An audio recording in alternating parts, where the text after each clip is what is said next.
जी, अस्सलाम वालेकुम। पाकिस्तान ज़िंदाबाद। मैं इफ्तिख़ार शाह, टीम सरेआम इस्लामाबाद से।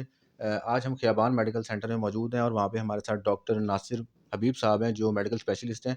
तो इनसे हम पूछते हैं कि डायबिटीज़ के पेशेंट जो है ना, आजकल काफ़ी ज़्यादा इन हुए हुए हैं और मतलब ये जो है डिज़ीज़ जो है काफ़ी ज़्यादा फैली हुई है। तो इसके बारे में हमें ज़रा कुछ ब्रीफ़ करें कि इसकी एहतियाती तदाबीर क्या हैं और ये किन वजूहात से होता है, और मेडिसिन ज़्यादा बेहतर होती हैं या फिर जो है ना इंसुलिन वगैरह जो है वो चीज़ इनके लिए ठीक होती है पेशेंट्स के लिए?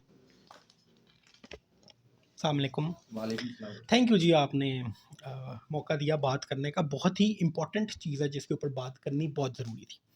अभी इसी वीक 14 नवंबर वर्ल्ड डायबिटीज़ डे मनाया जाता है। वर्ल्ड डायबिटीज़ की जो एसोसिएशन है, इसने 14 नवंबर को स्पेसिफिक किया हुआ है ताकि डायबिटीज़ के हवाले से ही ज़्यादा बात हो और इसके बारे में हम ज़्यादा से ज़्यादा अवेयरनेस दें। अब पाकिस्तान जो है ना 2019 में जो डायबिटीज़ के स्टैट्स के हवाले से ना दुनिया में तीसरे नंबर पे था। और यानी ओवरऑल केसेस नहीं, परसेंटेज पॉपुलेशन के हिसाब से। तो उनका ख्याल था कि 2030 तक पाकिस्तान दुनिया में पहले नंबर पे आ जाएगा डायबिटीज़ के इंसिडेंस प्रिवेलेंस के हवाले से। लेकिन कमाल की बात यह है कि हमारे मुल्क ने बाकी चीज़ों में तरक्की नहीं की, लेकिन 4 सालों के अंदर ही 2023 में हम दुनिया में पहले नंबर पे आ गए हैं डायबिटीज़ में, जिसमें तकरीबन 30% तक प्रेवलेंस है, यानी हर 10 में से 3 बंदों को डायबिटीज़ है। ओवरऑल पॉपुलेशन के हवाले से बाकी मुल्क आ गए हैं क्योंकि उनकी पॉपुलेशन ज़्यादा है, लेकिन परसेंटेज के हवाले से हम इस वक्त नंबर 1 पे और ओवरऑल केसेस में भी हम तीसरे नंबर पे हैं। क्यों हो रहा है ये सारा कुछ और कैसे बचना है, ये लोगों को बताना और अवेयरनेस बहुत ज़्यादा ज़रूरी है। अच्छा, एक और चीज़, हम अगर 30% प्रेवलेंस है, जो असल अलार्मिंग सिचुएशन या डायलेमा है ना, वो ये है कि हमारे जो अनडायग्नोज्ड केसेस हैं उसमें वो स्टैट्स हैं कि हमारे 50% केसेस जो हैं वो अनडायग्नोज्ड हैं। ठीक है, वो तो यानी कि जो मरीज़ हम देख रहे हैं वो तो टिप ऑफ द आइसबर्ग है। जो असल डिजीज़ बर्डन है वो तो अभी अनडायग्नोज 50% से ज़्यादा, बल्कि कहते हैं कि अनडायग्नोज चल रहे हैं। तो जब तक हम अवेयरनेस नहीं देंगे ग्रास रूट लेवल पे या पेशेंट्स को, जनरल पॉपुलेशन को, तब तक हम लोगों को पता ही नहीं है कि उनको डायबिटीज़ है। इसको साइलेंट किलर क्यों कहा जाता है? बहुत कम सिम्टम्स देगा और कॉम्प्लिकेशंस के साथ पेशेंट प्रेजेंट करेगा। अच्छा, दूसरी और एक और इम्पॉर्टेंट चीज़ है कि अगर हम अपने इकोनॉमिकली देखें तो जो डायबिटीज़ की कॉम्प्लिकेशंस के साथ, यानी डायबिटीज़ के होने के बाद जो मरीज़ जिन मुश्किलात या जो बीमारियों का शिकार होंगे, उसकी वजह से एज़ अ फैमिली बर्डन तो है, लेकिन एज़ अ नेशन भी तो उसके ऊपर बर्डन है। अब डायबिटीज़ में क्या इंपॉर्टेंट कॉम्प्लिकेशंस है? सबसे कॉमन हार्ट अटैक और फॉलेज स्ट्रोक। उसके बाद नंबर 2 पे है किडनी डिजीज़ेस, जो कि किडनी फेलियर के साथ प्रेजेंट, किडनी फेलियर तक पेशेंट्स लैंड करते हैं और डायलिसिस कराना पड़ता है। और चौथा सबसे इंपॉर्टेंट, डायबिटिक फुट। इन 4 बीमारियों की वजह से अगर खुदा ना करे किसी की फैमिली में कोई ऐसा मरीज़ डायबिटिक या जो हार्ट अटैक, फॉलेज या डायबिटिक फुट के साथ होता है या उनको डायलिसिस कराना पड़ता है, तो उनको पता है कि उनकी फैमिली के लिए कितना इकोनॉमिक बर्डन है। यही इकोनॉमिक बर्डन हमारे पूरे मुल्क पे भी है। ठीक है? तो सबसे बेहतरीन हल तो यही है कि हम डायबिटीज़ को, सबसे पहला काम क्या, हम डायबिटीज़ को प्रिवेंट कर लें। दूसरा काम है, अगर डायबिटीज़ हो गई है, हमारे मुल्क में इतने मरीज़ घूम रहे हैं, तो हम एटलीस्ट मरीज़ों को उस नहज तक जाने से रोक लें, कॉम्प्लिकेशन वाले नहज पे, और हम अच्छे कंट्रोल के साथ उनको अपने मुल्क का, फैमिली का बर्डन, ये सारा कुछ कर दें। हमारे तो मुल्क में हेल्थ सर्वेज़ ही नहीं होते। मेरे को 25-30 साल पहले हेल्थ सर्वे हुआ था, तो मतलब आप बता ही नहीं सकते कि कहाँ पे क्या हो रहा है। लेकिन अब डायबिटीज़ का जो लोड है, इसको कम करने के लिए क्या ज़रूरी है? सबसे पहले तो ये है कि हमारा जो अ, ये ओबेसिटी, मोटापापन। दूसरा, खाने-पीने की हैबिट्स ख़राब, जिसमें बहुत ज़्यादा रिफ़ाइंड शुगर्स का इस्तेमाल है। और ये सारी चीज़ें, फिर फैमिली हिस्ट्री है डायबिटीज़ की, ये सारी चीज़ें इंपॉर्टेंट है। मरीज़ प्रेज़ेंट कैसे करता है, यानी किसी को पता हो कि उसको डायबिटीज़ है कि नहीं।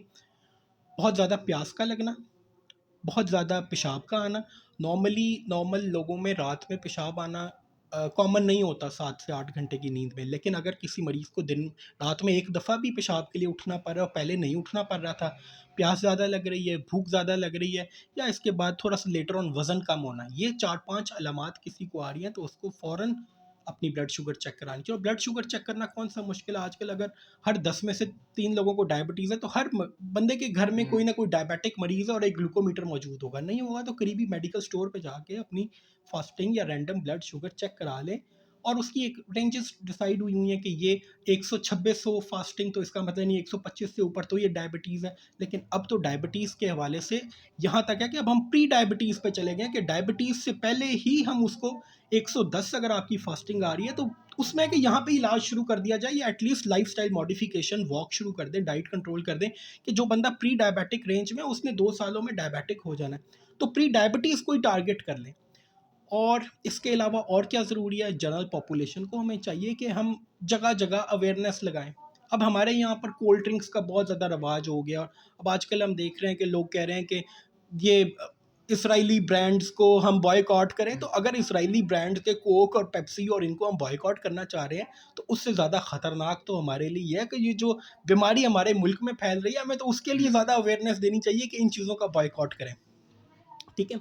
तो एक तो ये चीज़ें करें, लाइफ़स्टाइल मॉडिफ़िकेशन। दूसरा फिर आप देखें कि अब मुल्क में हम लोगों की इतना सेडेंटरी लाइफ़स्टाइल है कि चलना-फिरना बिल्कुल ख़त्म हो गया। दरवाज़े पे गाड़ी मिले और दरवाज़े पे गाड़ी मिले और दरवाज़े पे जाके उतरें, इतना भी ना चलना पड़े, ठीक?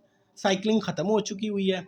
तो ये चीज़ थोड़ी-सी वॉक एक्सरसाइज़ को किसी भी तरीके से लेके आएँ ज़िंदगी में। डॉक्टर साहब जो आपने वॉक और एक्सरसाइज बताई है, तो एक नॉर्मल पर्सन जो है उसको कितनी दिन में कितनी देर तक मतलब वॉक करनी चाहिए और उसका जो फासला है वो कितना होना चाहिए, कितना किलोमीटर होना चाहिए? और उसके बाद दूसरा सवाल ये कि जो पेशेंट्स होते हैं डायबिटिक के, उनके लिए कितनी वॉक कितने किलोमीटर की या कितनी रेंज तक ज़रूरी है कि वो कितने मिनट तक करें? काइंडली ज़रा थोड़ा-सा ये भी बता दें। अच्छा, सबसे पहले तो वो लोग हैं जो बिल्कुल नॉर्मल हैं, और उनके लिए तो एक रूटीन है कि एटलीस्ट 3 टाइम्स पर वीक जो है ना, उनको 30 मिनट्स ऑफ एक्सरसाइज या वॉक या ब्रिस्क वॉकिंग, ये चहलकदमी को हम एक्सरसाइज या वॉक नहीं कहेंगे, ब्रिस्क वॉकिंग जो तेज़ होती है, जिसको हम 6 किलोमीटर पर आवर के हिसाब से कहते हैं, तो एटलीस्ट 30 मिनट्स पर सेशन या 3 टाइम्स अ वीक करनी चाहिए। तो समझ ले एक 1.5 घंटा एक टाइम पे वो बनती है अगर 3 किलोमीटर, तो 8 से 10 किलोमीटर एक हफ्ते में चलना ज़रूरी है,